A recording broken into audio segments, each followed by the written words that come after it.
waxaan halkan kugu hayaa caddayn iyo video muuqaal oo la duubay sir ah taas oo laga duubay xafladii uu ka heesayay dalmaryare ee Norway ka dhaceysay taas oo iyada laftirkeeda uu ka qayb galay si uu uga heeso fanaan marna YouTuber ah ee la yiraahdo CK iyo Queen Qaawan oo ka dhaxeeyay colaad iyo xurguf kadibna Qaawan ay tagtay goobtii ka dhaceysay xafladda ayuu CK waxa uu codsaday intuu xariga jaray ee uu ka soo booday meesha fanaanka soohdinta u ah si uu uga saaro isagoo ku qaylinaya Queen Qaawan xafladda balse maxaa dhacay waa muuqaal sir ah oo laga duubay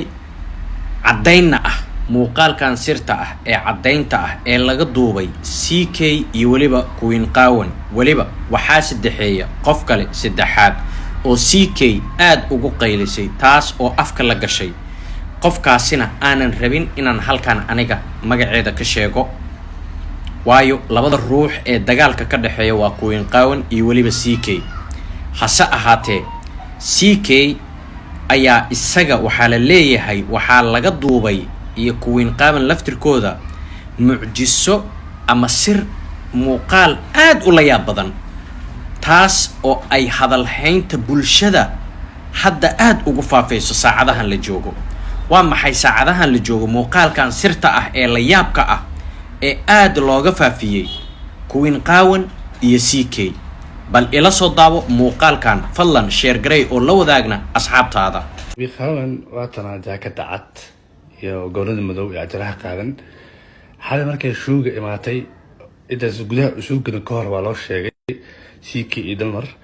waxay dhaheen qofta hadaysan wax fooda wadin CK dhahadas wax fooda yani wadin oo jabigeeda tamaam yahay ee raaxaysanaysa jabigeeda qaadanayso haloo soo daa gudaha yaa la celinin raaxaysato laakiin hala baaro bas qofta gudaha marka loo soo daayay saddex raga ah oo hal mid madow ku jiro ee wadatay ee ugu tala gashay in CK ku wax yeelayso ee macnaha ku goobtaan oo kale ama wax ku dhuftaan oo kale ugu tala galeen bas qofta markii gudaha soo gashay ninkan heshiis iska watay sheeko markuu waxay bilaada qaniiso qababa caadi meesha ka bilaadano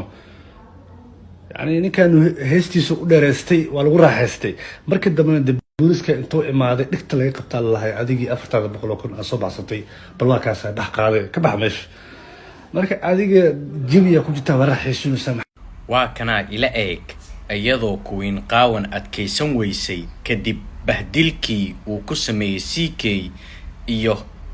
iyadoo ay iscelin weysay kadibna baraha bulshada jawaab kulul soo bixisay bal ila daaw oo ila dhageyso jawaabta ay Queen Qaawan bixisay Batula K see dareemosa ha xafladii xalay adiga dumarnimo banaanka lagu dhigay ma faatay banaanka lagu tuuray xafladii dhanayd ee tigidhka u soo bixisay ee u soo safar u soo gashay Queen Qaawan darteeda lagaaga saaray Queen Qaawanna dada ku soo dirtay waxa la rabay in la saaree naag shabeeleedyo dumarnimo girl powers girl ma aragta xafladii ku joogay anoo crown-kayga wata usas leekal koolinaayo ku dhamaystay mahadna waxa iska le mataqaana gabdhahaasayto oo danaanada ii galay ee Soomaaliyeed so Batula K see dareemosa على إنك صور استاجي face to face waxa ku dhahay Batula K balaq aan ku dhahay master balaq